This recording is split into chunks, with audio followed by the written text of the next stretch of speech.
ହେଇଥିଲା कार्तिक पूर्णमी आज है छाड़ खाई हेले कौन हम संक्रांति कौन एमती सादा तो आज खाଇବା पीवा सादा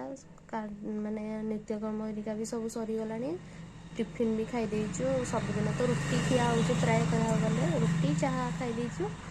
आउ खरा ए टिके टिके होउची देखौची आज पाणीपाग केमती देखौची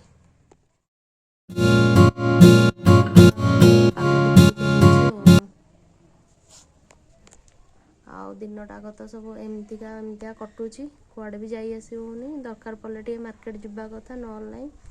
आज सादा संक्रांति जो सब सादा छाड़ खाइले कौन हम काली किंतु कौन देखिए टिके करवा आइंस फैंस आज तो संक्रांति भात डालमार काम चलईदेवा देखा कौन परिटा थुआई घर भितर परी थी चल दुआर देदेवा जीवा भितर को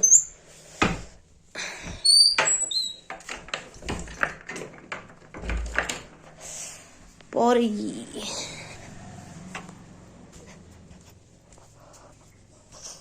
पछपट तो फोन ये बेले भांगी जाइथिला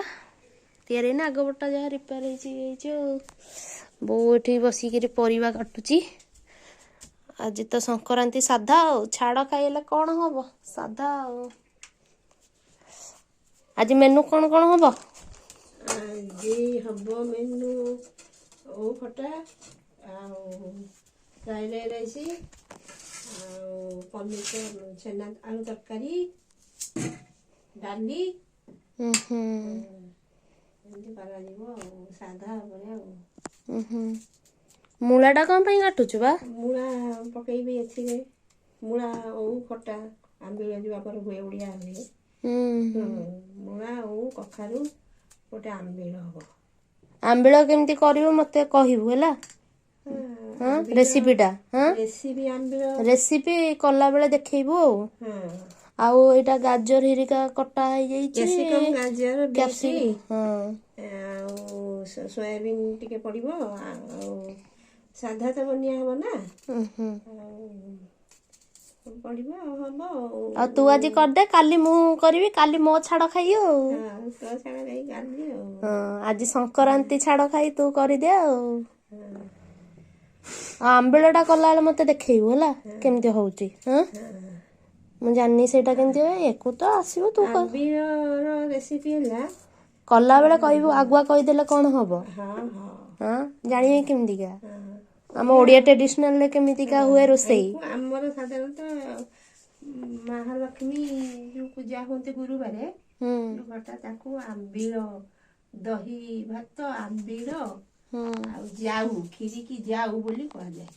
खीरी को खीरी जो चाउल रे जो खीरीटा हुए ताकू जाऊ बोली कह जाए ये आंबिल होची सेई महालक्ष्मी को पाखरे भी भोग हुए आंबिल बोली हमें ताको कहू आंबिल हमरे कखारू पकई परिबा मूला पकई परिबा ओ पकई परिबा से ओटा हबो ना आरो ओटा भी देबी नाइ नै सेटा भी खराब हे जिवो हाउ से दी जण खाइया भाई एते कोन हो आउ ता देरे जदी जोठी हो नाही सेठी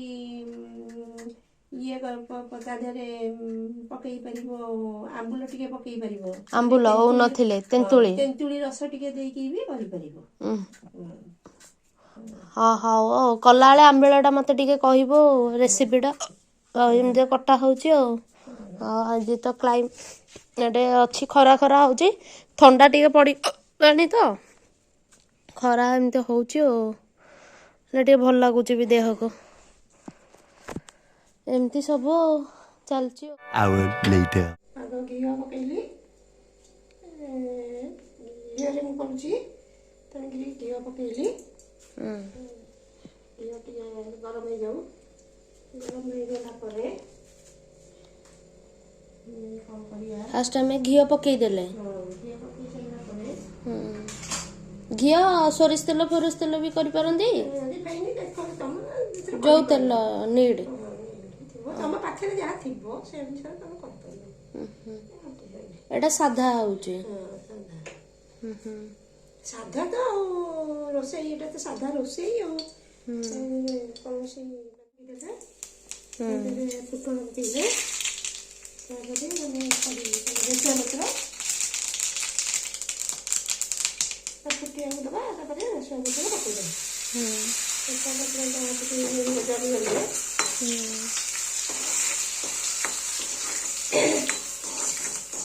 ଜାରିଗଲା ପରେ କ'ଣ କରିବା ନା ପରିବା କାଟିକି ରଖିଥିବା କଣ ପରିବାଟା ପକେଉଛେ ମୁଁ କାଟିଛି ମୂଳା ଆଉ ଓଉ ଆଉ ଟମାଟୋ ପଡ଼େନି ସାଧାରଣତଃ କିନ୍ତୁ ଟମାଟୋ ଆମେ ପକେଇ ଦେଉଛେ ଆଜି କରିକି ଟିକେ ପକା ଦେଇକି ପକେଇ ଦେଉଛେ ଓଉ ତ ବେସିକାଲି ପଡ଼ିଲା ଓଉ ମୂଳା ଟମାଟୋ ପକେଇକି ଆଉ ଇଏ କଖାରୁ ପକେଇ ପାରିବ କଖାରୁ ଟିକେ ପକେଇ ପାରିବ ଯଦି କଖାରୁ ନାହିଁ ତାକୁ ପକେଇବ ଶିମ୍ବ ଫିମ୍ବ ବି ପଡ଼ିପାରେ ଶିମ୍ବ ବି ପକେଇ ପାରିବ ଶିମ୍ବ କଖାରୁ ମୂଳା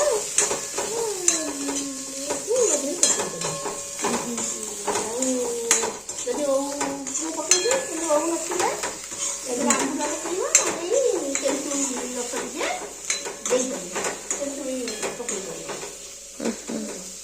ତାପରେ ଆମେ ହଳଦୀ ପକେଇଦେବା ସେଟା ଭାଜି ଭାଜି ହେଇଗଲେ ଚିକେନକୁ ଚିକେନକୁ ଆମେ ହଳଦୀ ପକେଇଦେବା ଆବଶ୍ୟକ ଯେତିକି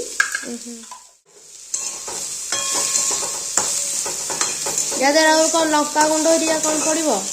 ସେଇଟା ତମ ରୁଚି ଉପରେ ରାଗ ଯିଏ ଖାଉଥିବ ପକେଇ ପାରିବେ ଫୁଟଣ ଏଇଟା ସାଧାରଣତଃ ଫୁଟଣ ଉପରେ ନିର୍ଭର କରେ ଫୁଟଣଟା ଯେତେ ଭଲ ହବ ଏଇ ରୋଷେଇଟା ସେତେ ଟେଷ୍ଟ ତ ବେସିକାଲି ମାନେ ଯେତିକି ଆମକୁ ରାଗ ଦରକାର ସେଇ ଅନୁସାରେ ତମେ ରାଗ ପକେଇ ପାରିବ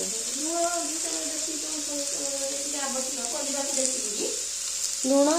ନିଜ ଅନୁପାତରେ ପକେଇବ ତାପରେ ଲୁଣ ପକେଇଦେଲେ ହଳଦୀ ପକେଇଲା ପରେ ଲୁଣ ଟିକେ ପକେଇଦେଲା ପରେ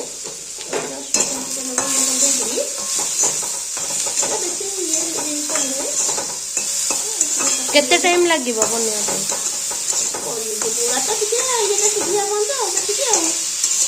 ଅନୁମାନ 10-15-20 ମିନିଟ୍ ଭିତରେ ହେଇଯିବ ଆଉ ମାନେ ପରିବାଟା ତ ସିଝିବା ଦରକାର ନା ଆଉ ଆମେ ପ୍ରେସର ଦେଇକି କରିଦେବି ନା 5 ମିନିଟ୍ରେ ଛୁଙ୍କ ଦେବେ ହେଇଯିବ କଡ଼େଇରେ କରୁଛେ ଯେତିକି ସମୟ କଡ଼େଇଟା ସିଝିବା ପାଇଁ ତେଲ ପାଣି ଦେଇଦେବା ଟିକେ ଭାଜି ହେଇଗଲା ପରେ ପାଣି ଦେଇଦେବା ପାଣି ଦେଇଦେଇକି ଛାଡ଼ିଦେବ ସିଝିବା ପାଇଁ ଆଉ ସିଝିଗଲା ପରେ ତାକୁ ପାଣି ଦେଇ ଛାଡ଼ିଦେଲେ ସିଝିବା ପାଇଁ ଆଉ ୟା ଦେହରେ ଆଉ କ'ଣ ପଡ଼ିବ ସିଝିଲା ପରେ ଆମେ ଆବଶ୍ୟକ ଅନୁସାରେ ତମେ ମିଠା ଖାଇବ ଆବଶ୍ୟକ ଅନୁସାରେ ଆଉ ପକେଇଲା ବେଳେ କହିବୁ ଆଉ ଏକୁ ଟିକେ ସିଝିବା ପାଇଁ ଛାଡ଼ିଦେବା ସିଝିଦେବା ତାକୁ ଘୋଡ଼େଇଦେବା ଶୀଘ୍ର ସିଝିବା ପାଇଁ ଦେଇକିରି ଘୋଡ଼ା ହେଲା ତମେ ସେଠି ସିଝିଯାଉ ଛେନା ଥିଲା ତାକୁ ସୁଜି ମିଶେଇକିରି ସୁଜି ମିଶେଇନି ତା ଦେହରେ କେବଳ କର୍ଣ୍ଣଫ୍ଲାୱାର ଆଉ ବେସନ ଟିକେ ମିଶେଇ ହଁ ସୁଜି ମିଶିନି କର୍ଣ୍ଣଫ୍ଲାୱାର ଆଉ ବେସନ ମିଶେଇକିରି ଯୋଉଠି ଯାହା ଆଭେଲେବୁଲ ଅଛି ତମେ ଏଇଟା ହେଲା ଛେନା ତରକାରୀ ତମ ପାଖରେ ଯଦି ବେସନ ନାହିଁ କି କର୍ଣ୍ଣଫ୍ଲାୱାର ନାହିଁ ତମେ ସେଠି କ'ଣ ଅଟା ଟିକେ ମିଶେଇ ପାରିବ ନହେଲେ ସୁଜି ଗୁଣ୍ଡ ଟିକେ ମିଶେଇକି ମାନେ ତାକୁ ଇଏ କରିବା ପାଇଁକା ମାନେ ଛେନାଟା ଯଦି ଫିଟିବନି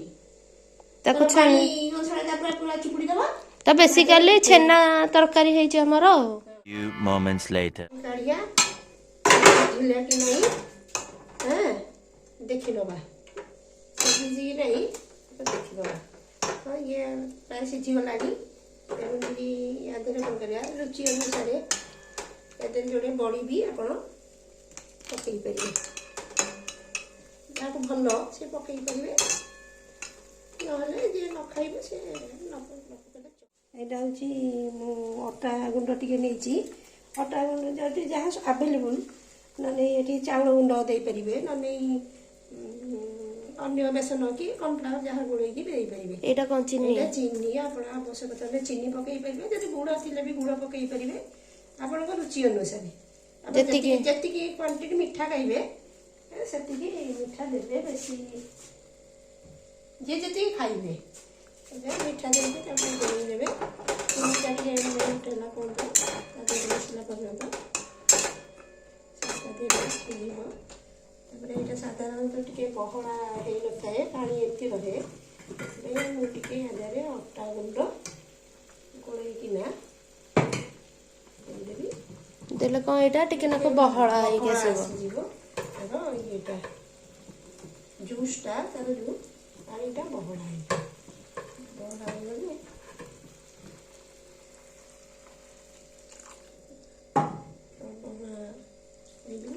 ସେ ଟିକେ ଫୁଟିବାକୁ ଦେଇଦେଲେ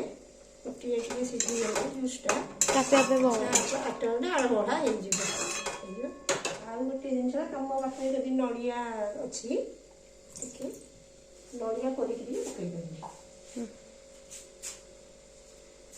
ଏଇଟା ଯୋଉ ଆମର କହୁଥିଲୁ କୋଉ ପୂଜା ବେଳେ ହୁଏ? ଏଇଟା ସାଧାରଣତଃ ଆମର ଘରେ ମହାଲକ୍ଷ୍ମୀ ପୂଜା କି ଶ୍ରାଦ୍ଧ ଫ୍ରାଦ୍ଧ ଇଏରେ ଆପଣ ତାକୁ ୟୁଟିଲାଇଜ୍ କରିପାରିବେ। ନହେଲେ ଆମର ଯେଉଁ ଦୁର୍ଗା ପୂଜାରେ 3 ପୂଜା ଏବେ ଘରେ ଯାହାର ଅଛି ସେମାନେ ବି ଏକୁ ବନେଇକି ଆମ ଠାକୁରଙ୍କ ପାଖରେ ପୂଜା ହୁଏ। ଏବେ ଝାଳ ବହଳା ହେଇଆସିଲାଣି ପାଣି କରିକିରି ବହଳା ହେଇଆସିଲାଣି। ଆପଣ ନଡ଼ିଆଟାକୁ ଟିକେ ପକାଇଦେବେ। ନଡ଼ିଆଟା ବି ଟିକେ ତା ଦେହରେ ଟିକେ ନାକୁ ଇଏ ହେଇଗଲା ପରେ ନଡ଼ିଆ ଟିକେ ବି ସିଝିବ। ଟିକେ ନାକୁ ଜଷ୍ଟ ନଡ଼ିଆଟା ବେଶୀ ସିଝିବା ଦରକାର ନାହିଁ। ନଡ଼ିଆଟା ସେଇ ଜଷ୍ଟ ଟିକେ ଗୋଳେଇ ହେଇଗଲା ପରେ ଆପଣ ୟାକୁ କାଢ଼ିକି ତଳକୁ ଦେବେ କାରଣ ଇଏ ବସିଯିବ। ଏବେ ଦିଆ ହେଇଛି ସେ ଆମକୁ ବହଳା ଏଟା ହେଇଗଲା ଏବେ। ହଁ ଏଇଟା ପୁରା ପ୍ରସ୍ତୁତ ହେଇଗଲା। ଆପଣ ପୁରା କାଢ଼ିକି ଥୋଇଦେବେ ତଳକୁ। ସେ ମନକୁ ଥଣ୍ଡା ହେଇଗଲେ ଏ ପୁରା ବସିଯିବ। ପୁରା ବହଳା ହେଇଯିବ ପୁରା ବସିଯିବ। 1,000 years later. ଏବେ ଲଞ୍ଚ ଟାଇମ୍ ହେଇଯାଇଛି। ଦେଖଉଛି ଆଜି ଖାଇବାରେ ସଂକ୍ରାନ୍ତିରେ ତ ସାଧା ହେଇଛି ଆଉ ଖାଇବା ଦେଖଉଛି ଆଉ। ଏଇଟା ହେଉଛି ଭେଜ୍ ଫ୍ରାଏଡ଼୍ ରାଇସ୍ ଆଉ ପନିର ମାନେ ଯେଉଁ ଛେନା ତରକାରୀଟା। ଭିଡ଼ିଓଟି ଭଲ ଲାଗିଥିଲେ ଲାଇକ୍ କରିବେ, ସେୟାର କରିବେ, କମେଣ୍ଟ କରିବେ, ମୋ ଚ୍ୟାନେଲକୁ ସବସ୍କ୍ରାଇବ୍ କରିଦେବେ। ରହୁଛି। ଜୟ ଜଗନ୍ନାଥ।